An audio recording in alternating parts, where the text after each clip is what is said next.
오늘 봉독할 하나님의 말씀은 로마서 14장 1절에서 23절에 있는 말씀입니다. 하나님의 말씀입니다. 믿음이 연약한 자를 너희가 받되 그의 의견을 비판하지 말라. 어떤 사람은 모든 것을 먹을 만한 믿음이 있고 믿음이 연약한 자는 채소만 먹느니라. 먹는 자는 먹지 않는 자를 업신여기지 말고 먹지 않는 자는 먹는 자를 비판하지 말라. 이는 하나님이 그를 받으셨음이라. 남의 하인을 비판하는 너는 누구냐? 그가 서 있는 것이나 넘어지는 것이 자기 주인에게 있음에 그가 세움을 받으리니 이는 그를 세우시는 권능이 주께 있음이라. 어떤 사람은 이 날을 저날보다 낮게 여기고 어떤 사람은 모든 날을 각해 여기나니 각각 자기 마음으로 확정할지니라. 나를 중히 여기는 자도 주를 위하여 중히 여기고 먹는 자도 주를 위하여 먹으니 이는 하나님께 감사함이요 먹지 않는 자도 주를 위하여 먹지 아니하며 하나님께 감사하느니라. 우리 중에 누구든지 자기를 위하여 사는 자가 없고 자기를 위하여 죽는 자도 없도다. 우리가 살아도 주를 위하여 살고 죽어도 주를 위하여 죽나니 그러므로 사나 죽으나 우리가 주의 것이로다. 이를 위하여 그리스도께서 죽었다가 다시 살아나셨으니 곧 죽은 자와 산 자의 주가 되려 하심이라. 내가 어찌하여 내 형제를 비판하느냐? 어찌하여 내 형제를 업신여기느냐? 우리가 다 하나님의 심판대 앞에 서리라. 기록되었으되 주께서 이르시되 내가 살았노니 모든 무릎이 내게 꿇을 것이요 모든 혀가 하나님께 자백하리라 하였느니라. 이러므로 우리가 각 사람이 자기 일을 하나님께 짓고 하리라.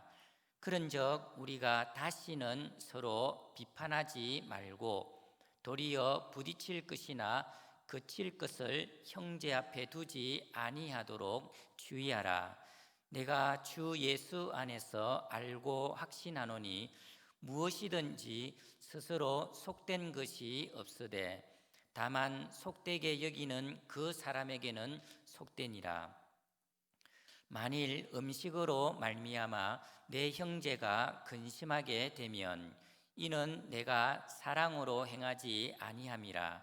그리스도께서 대신하여 죽으신 형제를 내 음식으로 망하게 하지 말라. 그러므로 너희의 선한 것이 비방을 받지 않게 하라. 하나님의 나라는 먹는 것과 마시는 것이 아니요 오직 성령 안에 있는 의와 평강과 희락이라. 이로써 그리스도를 섬기는 자는 하나님을 기쁘시게 하며 사람에게도 칭찬을 받느니라. 그러므로 우리가 화평의 일과 서로 덕을 세우는 일을 힘쓰나니 음식으로 말미암아 하나님의 사업을 무너지게 하지 말라. 만물이 다 깨끗하되 그리낌으로 먹는 사람에게는 악한 것이니라. 고기도 먹지 아니하고 포도주도 마시지 아니하고 무엇이든지 내 형제로 그리끼게 하는 일을 아니함이 아름다우니라. 내게 있는 믿음을 하나님 앞에서 스스로 가지고 있으라. 자기가 옳다 하는 바로 자기를 정죄하지 아니하는 자는 복이 있도다. 의심하고 먹는 자는 정죄되었나니 이는 믿음을 따라 하지 아니하였기 때문이라. 믿음을 따라 하지 아니하는 것은 다 죄니라. 아멘. 아멘. 나와 생각이 다른 사람을 용납하고 받아들이려면이라는 제목으로 목사님께서 말씀을 증거해 주시겠습니다. 할렐루야. 코로나19 사태가 계속되면서 벌써 5주째 주일 예배를 각자 가정에서 드리고 있습니다. 예배당에서 예배를 제대로 드리지 못하면서 우리 모두가 너무도 큰 고통을 겪고 있습니다. 과거 신앙의 선배들이 전쟁통에도 중단하지 않았던 주일 예배를 이렇게 긴 시간 동안 제대로 드리지 못한다는 것이 무슨 큰 죄를 짓는 것 같은 죄책감을 느끼게 합니다. 그런데 이런 와중에도 적은 숫자이긴 하지만 죽으면 죽으리라는 각오로 주일 예배를 예배당에서 드리는 교회들도 있습니다. 국가에서 앞으로 보름만 더 사회적 거리두기에 동참해달라고 감염병 확산을 방지하기 위해 조금만 더 참아달라고 그토록 간곡히 부탁을 하는데도 불구하고 굳이 꼭 예배당에 모여서 예배를 드려야 한다고 고집을 부리는 교회나 성도들을 보면 우리처럼 주일 예배를 가정에서 온라인으로 드리거나 또 혹은 개인적으로 성경을 보면서 예배를 드리는 성도들의 입장에서는 마음이 좀 불편해질 수가 있는 것입니다. 반대로 예배당에서 주일 예배를 드리는 교회나 또 그것을 원하는 성도들은 이렇게 온라인으로 가정 예배를 드리는 성도들을 바라보면서 코로나 바이러스가 무서워서 하나님께 대한 예배를 소홀히 하고 있다라고 하면서 예배당에 모이지 않는 성도들을 비판하기도 하는 것입니다. 이처럼 교회끼리 서로 의견이 다르고 또 교회 안에서도 서로 의견이 달라서 갈등이 많습니다. 예배당에서 주일 예배를 드리는 교회에서도 그 교인들 가운데 많은 성도들이 모이지 말자고 불평을 하는가 하면 또 각 가정에서 온라인으로 예배를 드리는 교회 성도들 중에는 이런 힘든 상황에서 더욱더 모여서 정말 힘을 다해 기도하고 예배를 드려야 되는데 너무 나태하고 있다고 그렇게 불평을 하기도 하는 것입니다. 안타깝게도 이런 이유로 서로 갈등이 생겨나면서 기독교 전체뿐만 아니라 각 교회 성도들끼리도 분열 조짐이 보이는 것 같습니다. 이렇게 각자의 생각이 서로 다를 때 우리가 어떻게 해야 하겠습니까? 오늘 본문인 로마서는 바울이 로마 교회 성도들에게 보낸 서신입니다. 당시 로마 교회 안에도 지금 우리처럼 교인들끼리 서로 생각이 하나 되지 못해 갈등을 일으키는 부분이 있었습니다. 그것은 시장에서 산 고기를 먹어도 되느냐라는 문제였습니다. 유대인들은 오랜 세월 동안 율법을 따라서 먹을 수 없는 고기들이 있었습니다. 또 거기다가 시장에 나오는 대부분의 고기들은 당시 관습을 따라서 우상의 제단에 먼저 바쳐진 후에 시장으로 나왔습니다. 그러다 보니 이를 꺼림칙하게 여기는 성도들이 아예 고기를 먹지 않고 채식을 하였던 것입니다. 반면에 좀 더 적극적이고 진보적인 믿음을 가졌던 성도들은 그까짓 우상은 아무것도 아니고 우상 앞에 한번 거쳐 나왔다고 해도 음식은 결국 하나님이 주시는 것이므로 감사하는 마음으로 먹으면 다 거룩하고 버릴 것이 없다라고 주장하는 이들도 있었습니다. 이런 사람들이 생각할 때 시장에서 파는 고기를 먹지 않고 채식만 하는 사람들은 아주 고지식한 율법주의자처럼 보였던 것입니다. 로마 교회 성도들끼리 이처럼 서로의 생각이 달랐기 때문에 갈등이 생기게 되었습니다. 그리고 그 문제가 아주 사회적으로 큰 그런 이슈가 되기도 하였습니다. 결과적으로는 서로 업신여기고 비판하는 그런 모습이 나타나서 교회가 분열이 되고 또 시험에 들고 말았던 것입니다. 본문에서 사도 바울은 이런 당시의 상황을 하나하나 열거하면서 로마 교회 성도들이 어떤 상황에서든지 서로를 비판하지 말고 용납하고 받아들여야 한다라고 강조하고 있습니다. 오늘 본문 1절에서 3절을 보면 믿음이 연약한 자를 너희가 받되 그의 의견을 비판하지 말라. 어떤 사람은 모든 것을 먹을 만한 믿음이 있고 믿음이 연약한 자는 채소만 먹느니라. 먹는 자는 먹지 않는 자를 업신여기지 말고 먹지 않는 자는 먹는 자를 비판하지 말라. 이는 하나님이 그를 받으셨습니다 라고 말씀하고 있습니다. 하나님이 용납하시고 하나님이 받아주신 형제를 우리도 용납하고 받아야 한다, 받아들여야 한다라고 그렇게 말씀하고 있는 것입니다. 이 내용이 14장으로만 끝나는 것이 아니고 15장에서도 이 문제가 좀 더 다루어지는데요. 15장 6절 7절에 보면 성도들이 하나가 되어서 하나님께 영광을 돌릴 수 있도록 서로 받아야 된다, 서로 용납하고 받아들여야 한다라는 내용이 나옵니다. 한 마음과 한 입으로 하나님 곧 우리 주 예수 그리스도의 아버지께 영광을 돌리게 하려 하노라. 그러므로 그리스도께서 우리를 받아 하나님께 영광을 돌리심 같이 너희도 서로 받으라 라고 하십니다. 여기 받으라 라고 하는 이 헬라어 프로스람바노라는 말은 그 의미가 환영한다, 기꺼이 영접한다, 또 그 뜻은 뭐냐면 끝까지 데리고 간다 라는 그런 의미가 있습니다. 나와 생각이 좀 다르다고 해서 그 사람을 내치는 것이 아니라 그 사람을 용납하고 그 사람을 언제나 환영하고 그 사람의 그런 나와 다른 의견을 항상 수용하려는 그런 마음을 가지고 그 사람과 함께 끝까지 함께 가는 것, 그것이 바로 받는 것이다. 이 받는다라고 하는 말씀의 의미인 것입니다. 15장 1절에서는 받는다는 말의 의미를 믿음이 약한 자의 약점을 담당한다라고 설명하고 있습니다. 이 약점을 담당한다라는 말은 대신 짊어져 준다라는 뜻입니다. 여러분, 군인들이 장거리 행군을 할 때 동료 병사가 제대로 걷지를 못하면 주변의 동료들이 대신 군장을 매주고 또 부축을 해서 함께 길을 갑니다. 그 긴 행군 여정을 함께 합니다.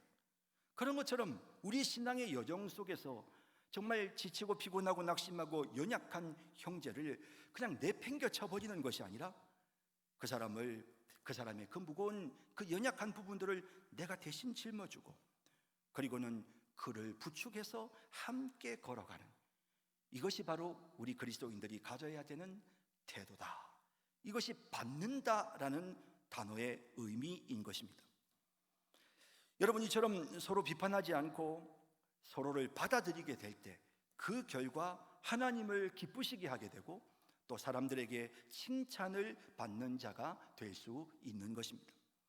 그래서 본문 18절에 이로써 그리스도를 섬기는 자는 하나님을 기쁘시게 하며 사람에게도 칭찬을 받느니라 라고 말씀하십니다. 자, 이제 여러분 본문을 살펴보면서 나와 생각이 다른 그 사람을 내가 어떻게 해야 용납하고 받아들일 수 있는지를 생각해 보도록 하겠습니다. 나와 생각이 다른 사람을 용납하고 받아들이려면 첫째, 그 생각이 주님을 위한 것인지 살펴야 합니다. 자기 욕심을 채우기 위해 잘못된 의견을 내세우는 그런 사람까지 우리가 기꺼이 용납하고 받아줄 필요는 없습니다. 하지만 그 주장이 나름 주님을 위한 것이라고 한다면, 그 중심이 정말 주님을 생각하면서 주님의 뜻을 구하면서 그런 생각을 한 것 같다면 우리는 그를 기꺼이 용납해야 되는 것입니다. 본문에서 바울은 좀 더 이해를 돕기 위해 고기를 먹는 문제 외에 절기를 지키는 문제도 함께 언급합니다. 안식일을 지키는 성도들, 주일을 지키는 성도들, 그리고 특정한 하루가 아니라 모든 날들이 거룩하다고 생각하는 성도들, 로마 교회 안에는 이렇게 여러 유형의 성도들이 있었습니다. 본문 5절에 어떤 사람은 이 날을 전날보다 낮게 여기고 어떤 사람은 모든 날을 같게 여기나니 각각 자기 마음으로 확정할지니라. 이건 그냥 절대적인 진리는 아닙니다. 그래서 여러분들 각자 마음속에 판단하는 대로 하십시오.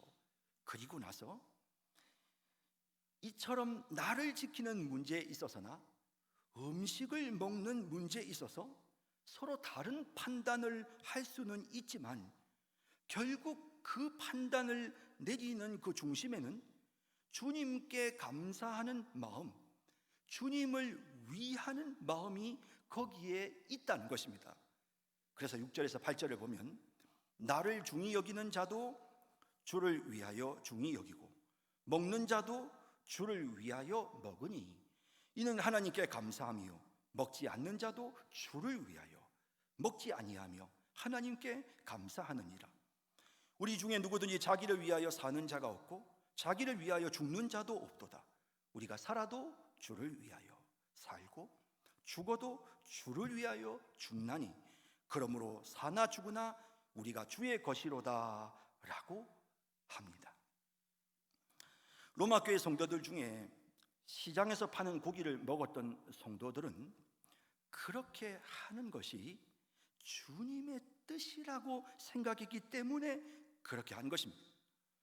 고기를 먹지 않고 채식만 했던 성도들도 나름 그렇게 하는 것이 주님의 뜻이라고 생각했기 때문에 그렇게 한 것입니다. 나를 지키는 사람도 그것이 주님의 뜻이라고 생각했기 때문이고 나를 지키지 않는 사람도 모든 날을 다 거룩하게 여기는 것이 주님의 뜻이라고 생각했기 때문에 그들이 그렇게 한 것입니다. 바울은 지금 그 점을 강조하고 있습니다. 우리가 어떤 일을 결정하거나 의견을 낼 때 가장 중요한 기준이 바로 그것이 주님을 위한 것인가 라는 점입니다. 만일 나와 생각이 다른 어떤 사람이 자기 욕심을 채우기 위해서 그런 생각을 한다면 우리가 굳이 그 사람을 용납하고 또 그 생각을 우리가 받아줄 필요가 없는 것입니다.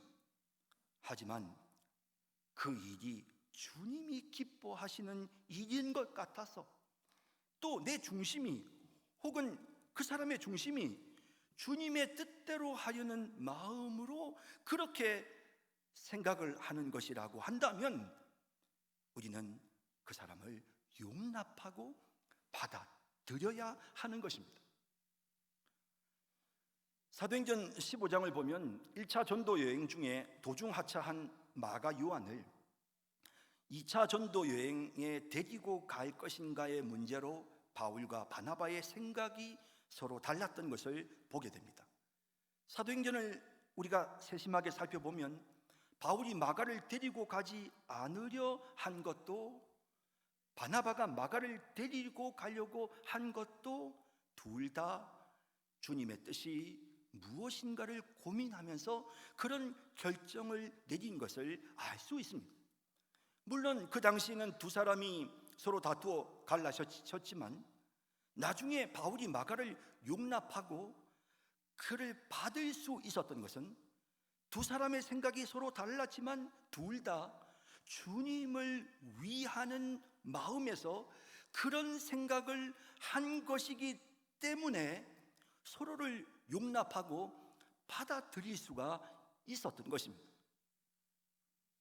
그 중심이 주님을 위하고 있다면 비록 나와 생각이 다르다고 해도 그 사람의 생각을 용납하고 존중해야 하는 것입니다.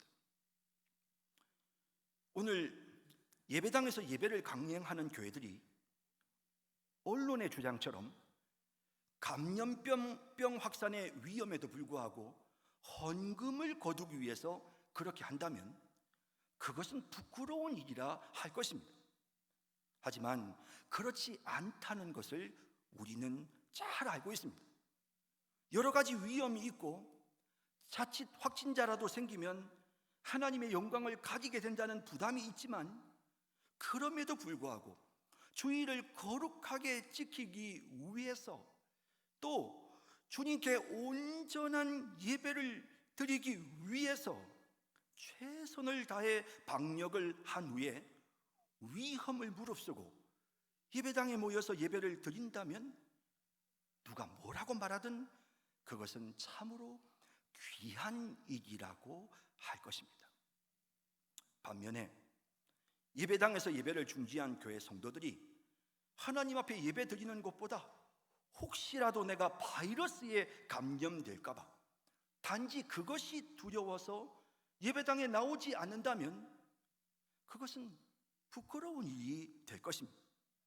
하지만 혹시라도 예배 중에 감염병이 확산되어 하나님의 영광을 가리게 될까 봐, 그리고 이 일로 복음 전파의 길이 막힐까 봐, 비록 예배당에서 성도들과 교제하며 목사님의 말씀을 직접 듣고 싶은 마음이 간절하지만 그 모든 갈증을 참고 예배당은 아니라도 자신의 처소에서 간절하게 정말 최선을 다해 주님께 예배를 드린다면 그것은 참으로 귀한 일이 아닐 수 없는 것입니다. 그러므로 비록 나와 생각이 다르다고 하더라도 두 생각이 다 주님을 위해서 그런 생각을 하고 있는 것이 분명하다면 우리는 기꺼이 서로의 생각을 용납하고 존중해야 마땅한 것입니다.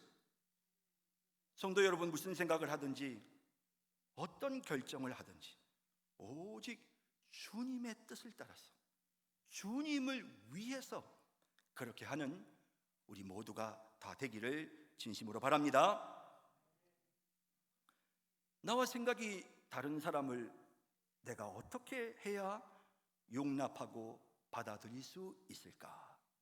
둘째는 그 생각이 나와 달라도 비판하면 안 됩니다. 가장 무서운 일은요, 사실 음식을 먹느냐 안 먹느냐, 절기를 지키느냐 안 지키느냐, 예배를 예배당에서 드리느냐 각자의 처소에서 드리느냐가 아니라 가장 무서운 일은 상대를 비판하는 것입니다. 본문에는 우리가 어떤 경우에도 절대로 비판해서는 안 되는 이유를 아주 구체적으로 말씀하고 있습니다.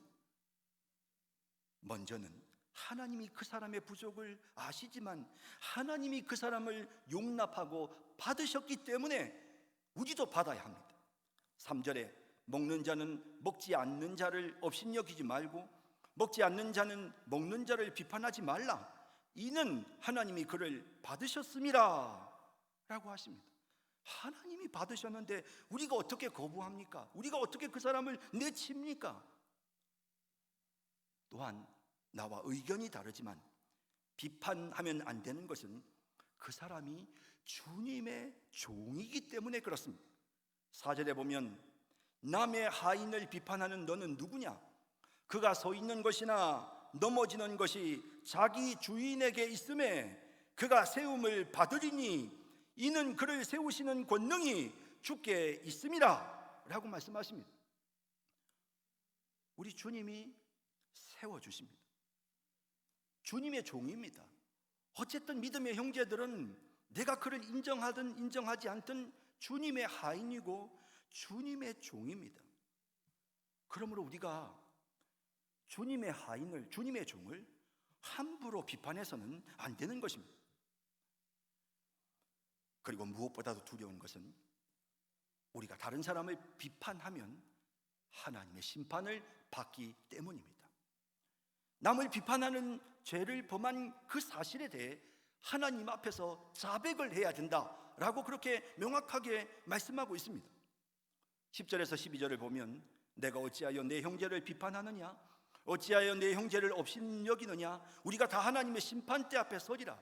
기록되었을 때 주께서 이르시되 내가 살았노니 모든 무릎이 내게 꿇을 것이요 모든 혀가 하나님께 자백하리라 하였느니라. 이러므로 우리 각 사람이 자기 일을 하나님께 짓고 하리라. 우리가 다른 사람을 비판하면, 우리가 주님의 하인들을, 주님의 백성들을 비판하면, 그러면 우리는 하나님 앞에서 심판을 받게 될 것이다. 다시 말하면 이것이 너무나도 큰 죄라는 사실을 지금 명확히 말씀하고 있는 것입니다.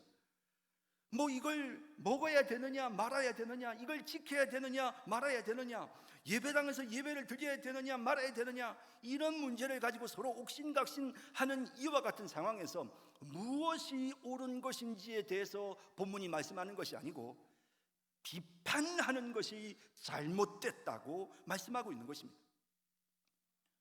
나와 생각이 다르다는 이유로 그를 비판하면 결국 그 사람은 넘어지게 됩니다. 그래서 13절에 그런즉 우리가 다시는 서로 비판하지 말고 도리어 부딪힐 것이나 거칠 것을 형제 앞에 두지 아니하도록 주의하라 라고 말씀하십니다. 여기 이 부딪히는 것, 거칠 것은 무엇입니까? 넘어지게 만드는 것입니다. 실족하게 만드는 것입니다. 여러분, 우리가 비판을 하게 되면요, 그러면 비판받는 사람이 넘어집니다. 비판받는 사람이 마음의 상처를 입게 되고 실족하게 됩니다. 그래서 말입니다, 본문 15절에 음식 때문에 형제를 비판하는 것은 형제를 망하게 하는 것이다 라고 말씀하고 있고, 그래서 형제를 망하게 하지 말라 라고 말씀하시고, 또 20절에는 음식 때문에 남을 비판하면 하나님의 사업을 무너지게 하는 것이다 라고 말씀하고 있습니다. 함부로 남의 신앙을 정죄하고 비판하는 것, 여러분, 그것은 큰 죄를 짓는 것입니다. 지금 우리가 이 시점에서 무엇이 옳고 옳으냐 나쁘냐의 문제를 따지기 전에 우리의 이런 쉽게 비판하는 이런 태도를 우린 다시 한번 돌아봐야 되는 것입니다. 얼마 전에 어떤 유명한 목사님이 대구에 있는 교회 목사들이 주일 예배를 중지했기 때문에 다 미쳤다라고 말하는 것을 보았습니다. 전 그렇게 비판하는 것이 옳지 않다고 생각합니다. 그분의 비판은 목사들이 하나님이 지켜주신다는 믿음도 없이 그까지 바이러스 따위가 무서워서 예배를 포기한다는 게 말이 되느냐라는 그런 주장입니다. 그분의 입장에서는 그런 마음이 들더라도 그렇게 함부로 우리가 비판해서는 안 되는 것입니다. 엊그제 확진자가 100여 명 가까이 나온 요양원 근처에 있는 교회 목사님이 자신은 그럼에도 불구하고 어떤 핍박 속에서도 예배당에서 예배를 드린다고 말씀하시는 것을 보았습니다. 우리처럼 예배를 중지한 교회 성도들이 그런 목사님에 대해서 좀 무모하시다, 좀 너무 사람이 시민의식이 없다, 아니 정부 지도자들이 제발 앞으로 보름 동안만 지역 확산을 막기 위해 사회적 거리 두기에 동참해달라고 그렇게 간곡하게 부탁을 하는데 저렇게 고집을 부리고 있으니 앞으로 지역사회에 복음을 어떻게 전하려나? 라고 비판해서는 안 되는 것입니다. 함부로 우리가 남을 판단해서는 안 됩니다. 그들 나름대로 방역 조치를 확실하게 하고 2m 이상 거리 두기를 해서 그래서 정말 조치를 취하고 예배를 드릴 것입니다. 그러므로 모든 교회가 다 천편일률적으로 할 필요는 없습니다. 문제는 예배당에서 예배를 드리느냐 마느냐가 아니고 우리가 이제 서로에 대한 비판을 멈춰야 한다는 것입니다. 이런 중요한, 정말 이런 심각한 위기의 때에 교회가 서로 비판하고 싸워서는 안 되는 것입니다. 나와 생각이 다르다고 비판해서는 안 되는 것입니다. 하나님께서 우리가 성도들을 비판하고 교회를 비판하는 일에 대해서 반드시 책임을 물으신다고 말씀하고 있기 때문입니다. 그러므로 이런 사실을 생각하고 두려운 마음으로 비판을 멈추는 그런 우리 모두가 되기를 진심으로 바랍니다. 나와 생각이 다른 사람을 어떻게 용납하고 받아들일 수 있을까요? 셋째는 내 생각을 내세우지 말고 묵묵히 간직해야 합니다.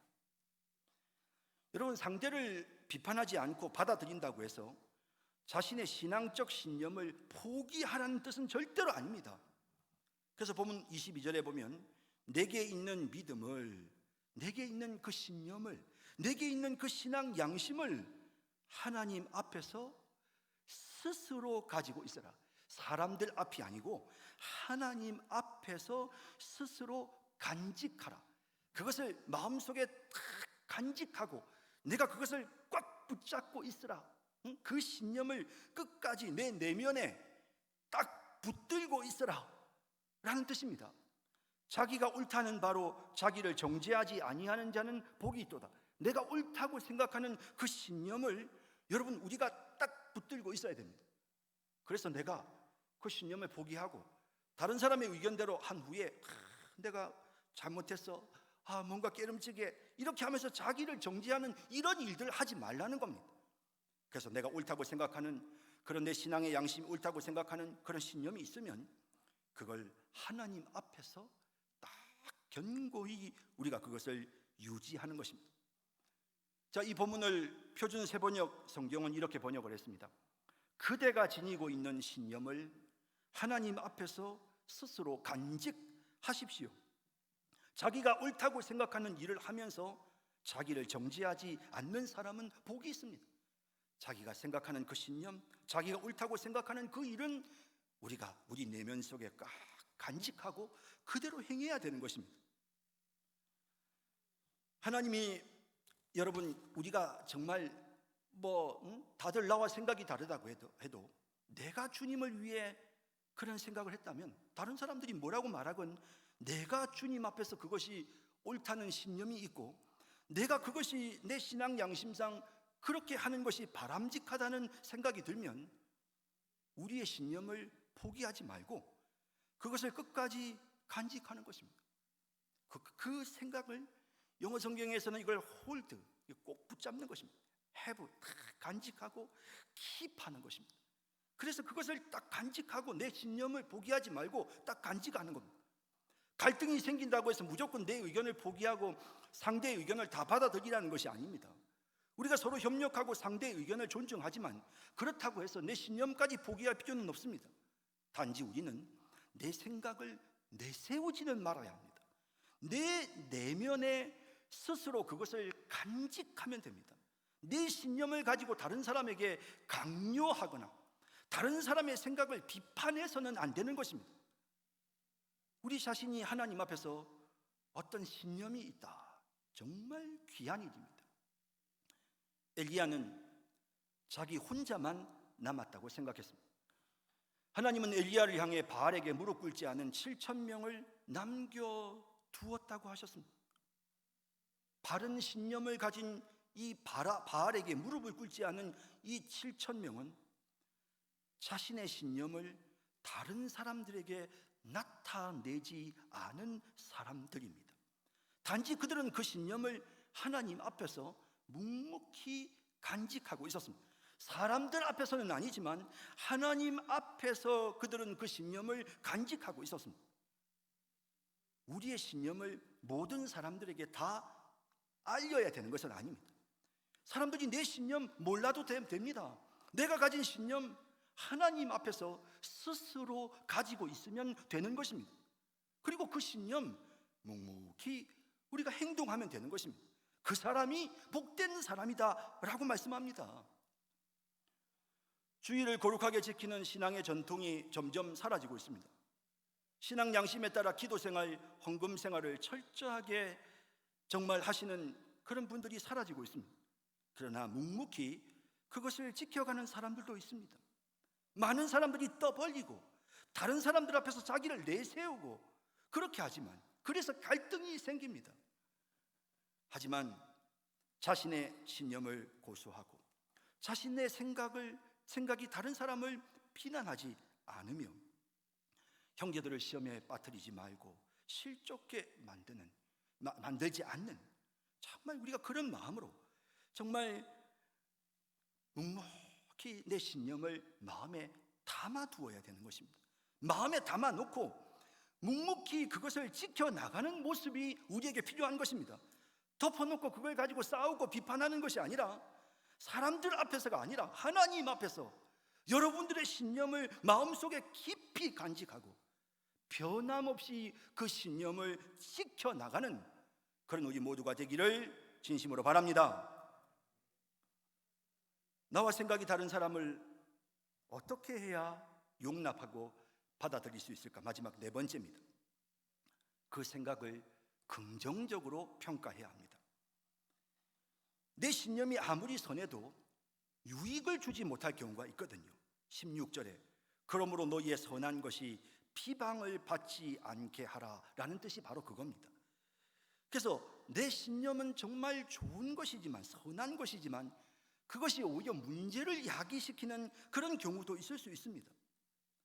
그래서 19절에 그러므로 우리가 화평의 일과 서로 덕을 세우는 일을 힘쓰나니 라고 합니다. 덕을 세우도록 힘을 써야 된다.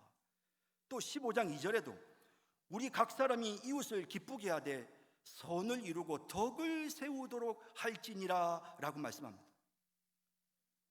여러분, 덕을 세운다는 말은 다른 사람에게 유익을 준다는 그런 의미입니다.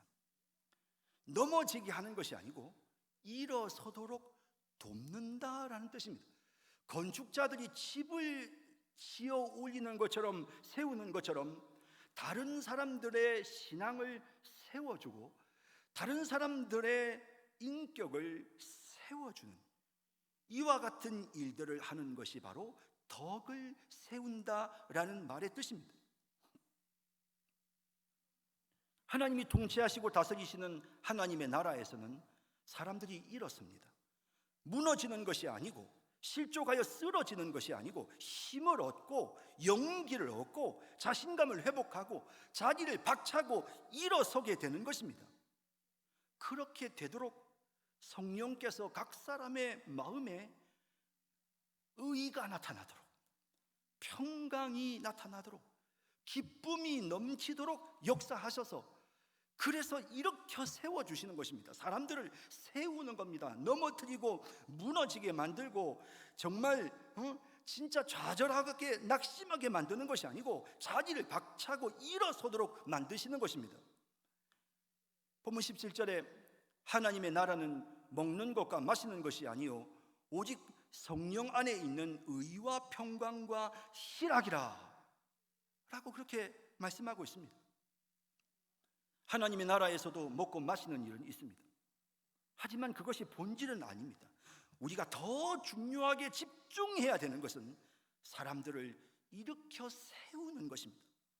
불화하고 화내고 짜증내고 그러면 우리는 결국 사람을 넘어지게 만듭니다. 그러나 성령이 역사하셔서 정의롭게, 평화롭게, 항상 즐겁게 그렇게 사람들을 대할 때 그때 우리들은 사람을 일으켜 세울 수가 있게 되는 것입니다.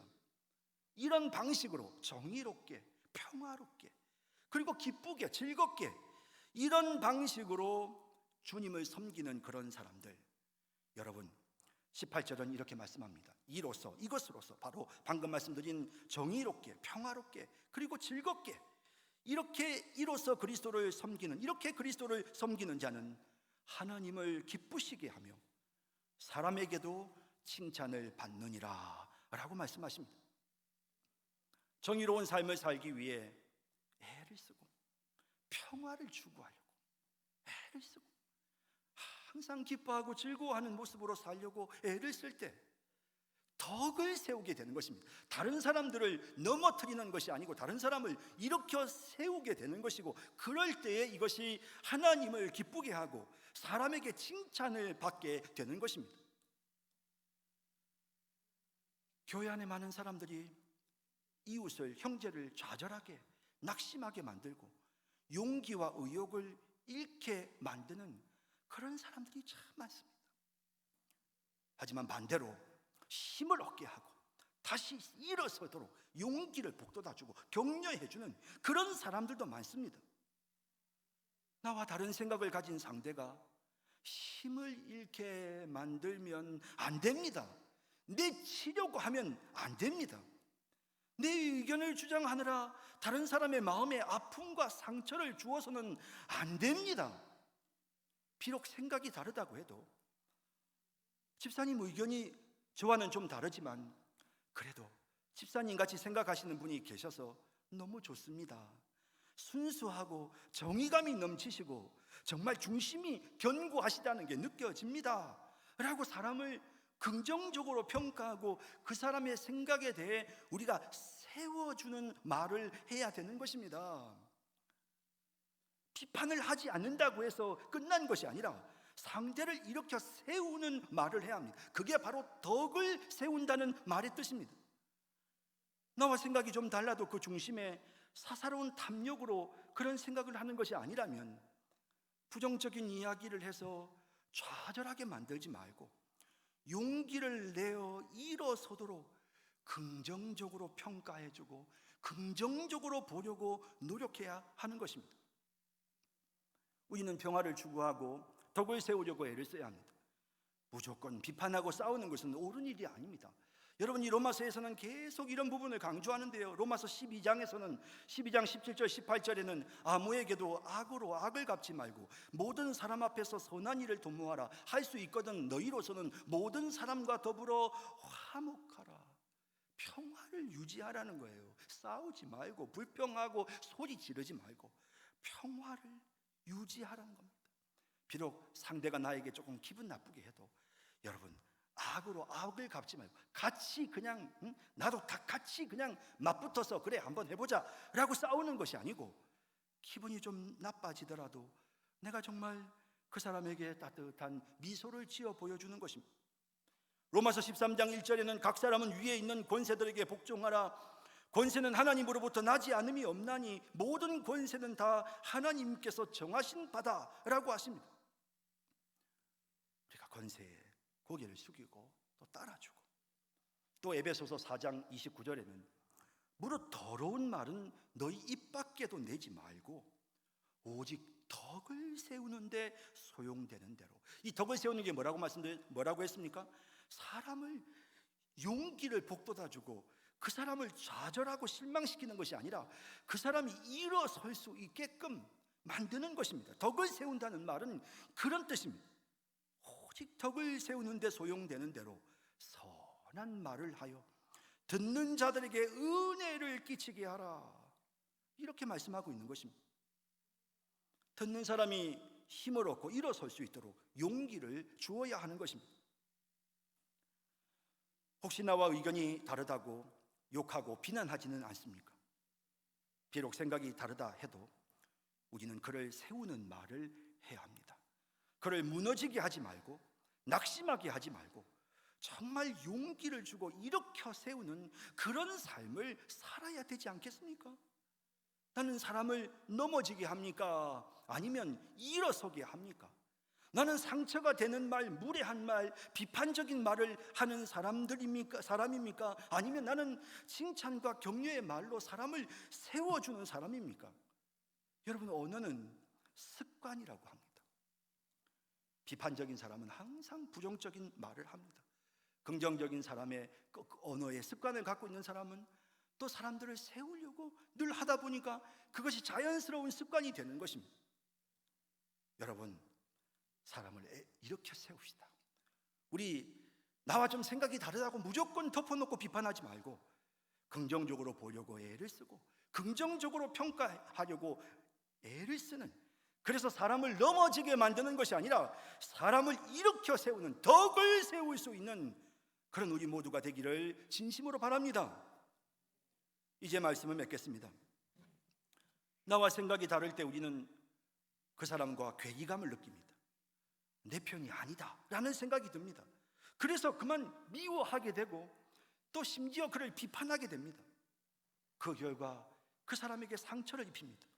내 의도와 상관없이 상대를 망하게 만들고 하나님의 사업을 무너지게 만들고 있는 것입니다. 우리가 같은 믿음을 가진 한 형제라면 비록 생각이 서로 다르다 할지라도 주님의 뜻이 무엇인지를 고민하면서 상대의 생각을 긍정적으로 보려고 노력해야 합니다. 나와 다른 생각을 용납하고 받아들여야 합니다. 사랑하고, 그리고 정말 그를 세우는 것, 그것이 바로 그리스도인이 살아야 할 삶의 자세인 것입니다.